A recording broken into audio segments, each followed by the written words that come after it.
Welcome to இம்பாக்டிஸ். நம்ம இந்த வீடியோவில் வந்து பார்த்தீங்கன்னா ஏபிஜிபி அதாவது கூட்டுத்தொடர் பெருக்குத்தொடர் அப்படிங்கிறத வந்து பார்க்க போகிறோம்.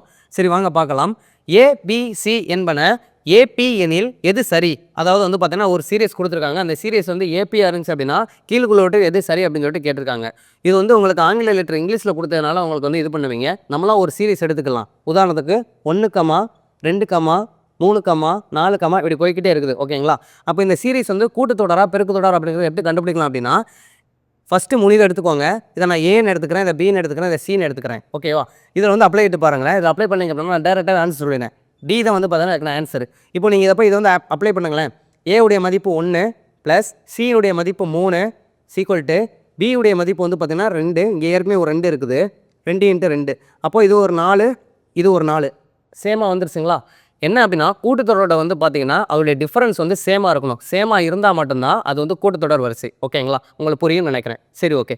இது போல் ரிலேட்டட் வீடியோஸ் உங்களுக்கு வரணும் அப்படின்னா நம்ம வீடியோ லைக் பண்ணுங்கள், உங்கள் ஃப்ரெண்ட்ஸுக்கு ஷேர் பண்ணுங்கள், மறக்காமல் சப்ஸ்கிரைப் பண்ணுங்கள். தேங்க்யூ.